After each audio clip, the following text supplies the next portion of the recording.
कल्पना मुर्मू सोरेन ने तोड़ा दिल। हेमंत बने सिरदर्द। वर्ष 2024 झारखंड मुक्ति मोर्चा अपना स्थापना दिवस मना रही थी। उसी वक्त झारखंड में एक नेत्री का जन्म हुआ राजनीति के क्षेत्र में। नाम कल्पना मुर्मू सोरेन। कोई नहीं जानता था कि यही कल्पना मुर्मू सोरेन झारखंड की दसों दिशा पलट कर रख देगी, झारखंड की राजनीति में भूचाल ला देगी। उनका कैंपेनिंग, उनका बोलने का अंदाज, कोई नहीं जानता था कि यही कल्पना सोरेन एक दिन विधायक बनेगी और हेमंत सोरेन को जिताने में मुख्य रोल अदा करेगी। लेकिन क्या आपको पता है कि आज वही कल्पना सोरेन ने किन्हीं का दिल तोड़ दिया है? मुख्यमंत्री हेमंत सोरेन 2003 में इन्होंने छात्र राजनीति से अपने करियर की शुरुआत की थी। झारखंड छात्र मोर्चा में बतौर ये अध्यक्ष बने थे। 2005 में दुमका सीट पर इन्होंने चुनाव लड़ने का काम किया, लेकिन आखिरकार ये हार गए। 2009 में इनके भाई की मृत्यु हुई थी। ये राज्यसभा सदस्य बने थे, इस्तीफा दिए और दुमका सीट से ही चुनाव जीतने का काम किया था। यानी कि मुख्य रूप से देखा जाए तो 2009 में सक्रिय राजनीति में हेमंत सोरेन आ चुके थे। कोई नहीं जानता था कि यही हेमंत सोरेन एक दिन सिरदर्द बनने वाले हैं। पूरी खबर आपको बताएंगे कि क्या कुछ चल रहा है झारखंड की राजनीति में, सब कुछ आपको बताएंगे।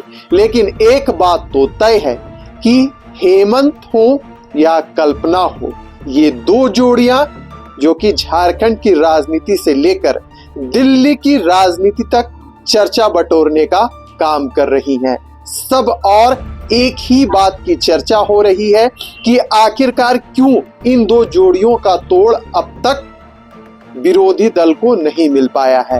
कैसे हेमंत सोरेन सिरदर्द बन चुके हैं, कैसे कल्पना सोरेन ने दिल तोड़ दिया है, आज की खबर में हम सब कुछ आपको बतलाने का काम करेंगे। लेकिन उससे पहले आपको बता दें कि भारतीय जनता पार्टी का झारखंड प्रदेश का जो कार्यालय है, वहां पर एक बैठक चल रही थी। उस बैठक में बीजेपी के जो राष्ट्रीय महामंत्री हैं अरुण सिंह, वह वहां पर पहुंचे थे।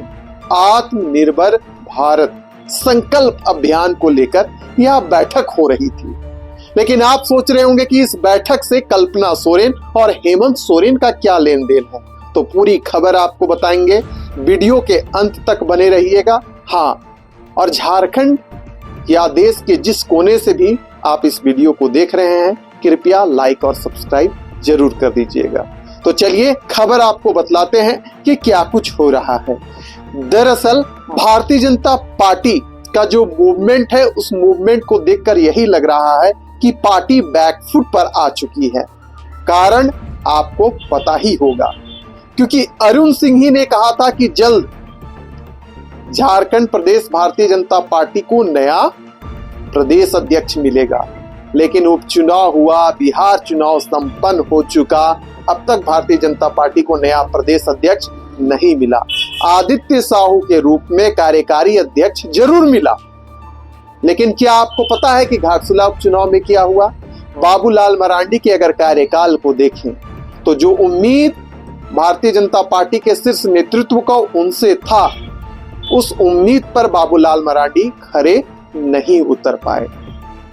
अगर हम आदित्य साहू की बात करें, घाटशिला उपचुनाव में वह भी बैटिंग करने का काम किए थे, जन प्रचार कर रहे थे, लेकिन उनका भी जन प्रचार और ओबीसी वाला कार्ड सफल नहीं हो पाया।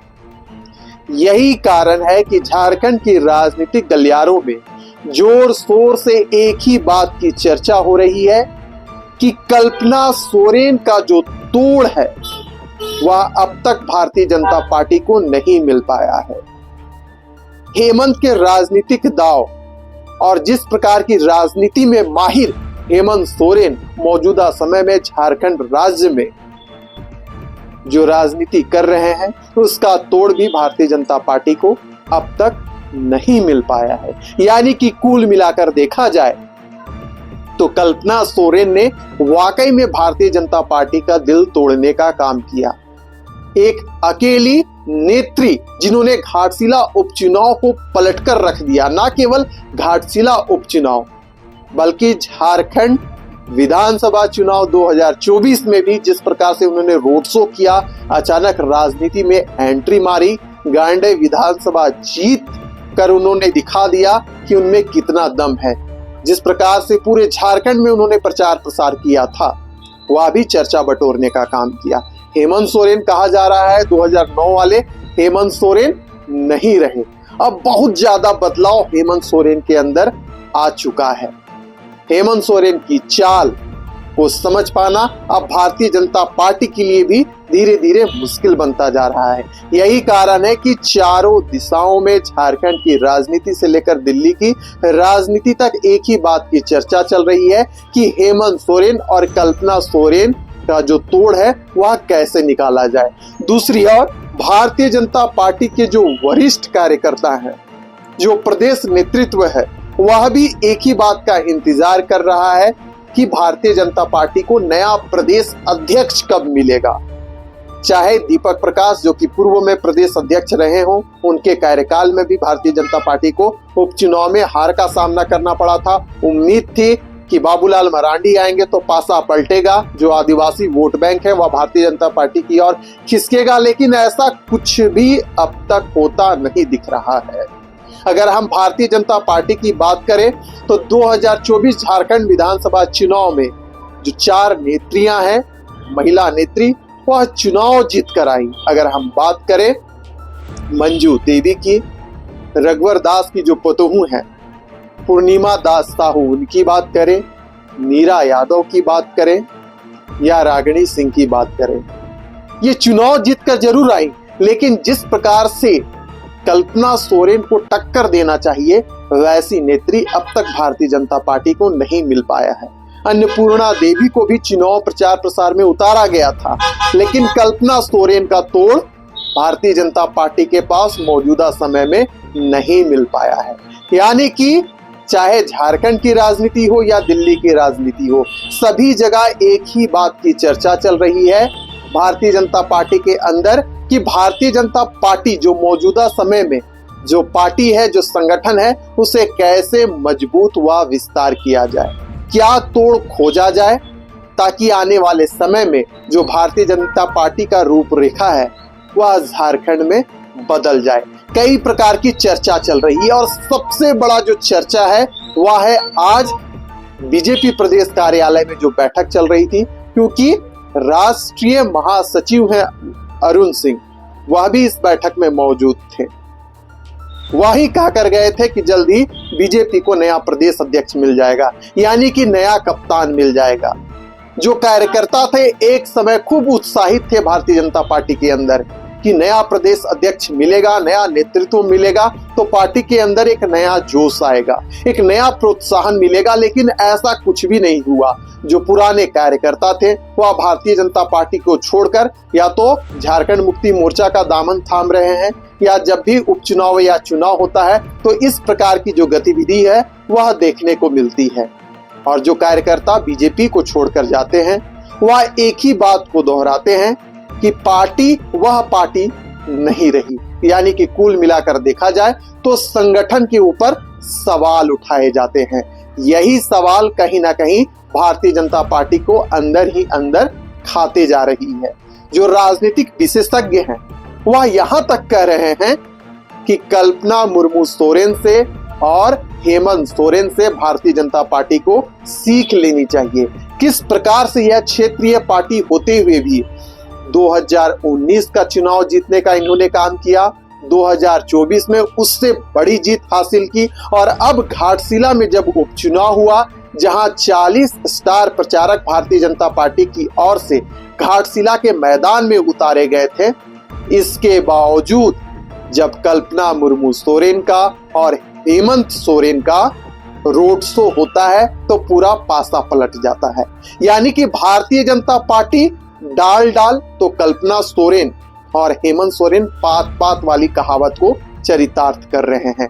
यही कारण है कि झारखंड की राजनीति में इस बात की खूब जोर शोर से चर्चा हो रही है। अगर हम बात करें चंपाई सोरेन की, तो लग रहा था कि 2024 में कोल्हान के टाइगर भारतीय जनता पार्टी का दामन थाम रहे हैं, तो भारतीय जनता पार्टी के अंदर एक नया उत्साह आएगा। लेकिन हुआ क्या, 2024 झारखंड विधानसभा चुनाव में केवल सरायकेला सीट चंपाई सोरेन खुद जीत पाए, अन्यथा किसी सीट पर जीत नहीं मिली।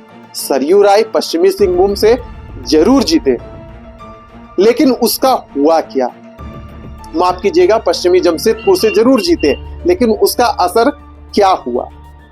उसका असर यही हुआ कि वह तो जेडीयू से जीते, लेकिन भारतीय जनता पार्टी चर्चा बटोरी।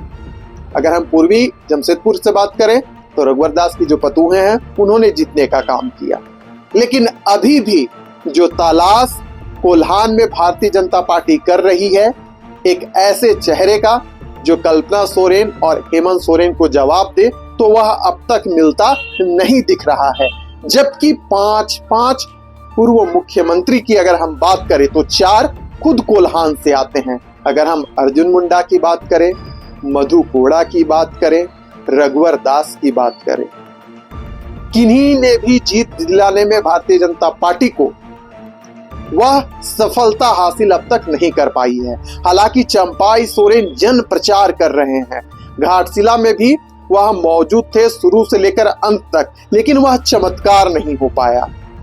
यानी कि जो हेमंत सोरेन है, कल्पना सोरेन है, अगर हम पूरे 5 प्रमंडल है झारखंड में, सभी प्रमंडलों की बात करें तो जिस प्रकार से रणनीति के तहत कल्पना सोरेन और हेमंत सोरेन राजनीति के मैदान में उतरते हैं, उसका उत्तर अब तक भारतीय जनता पार्टी को नहीं मिल पाया है।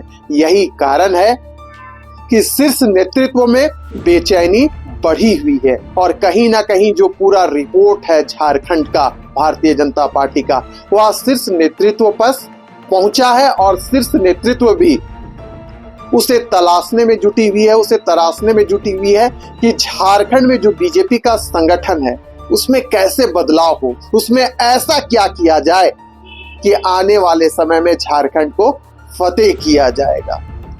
क्योंकि जो सूत्र बताते हैं, भारतीय जनता पार्टी के कई नेताओं से हमने बातचीत की, घाटशिला उपचुनाव को लेकर भी सवाल उठ रहे थे कि वहां पर जनरल कास्ट से आने वाले को प्रभारी बना दिया गया, कई सारी जो गलतियां हैं घाटशिला उपचुनाव में दोहराई गई, इस प्रकार का सवाल भी उठ रहा था। यानी कि कुल मिलाकर देखा जाए तो भारतीय जनता पार्टी ने जो रणनीति सेट की थी, जो खेल घाटशिला और झारखंड विधानसभा चुनाव 2024 में खेला जा रहा था, उस खेल में खुद भारतीय जनता पार्टी फंसती दिख रही है और तोड़ अब तक नहीं मिल पाया है।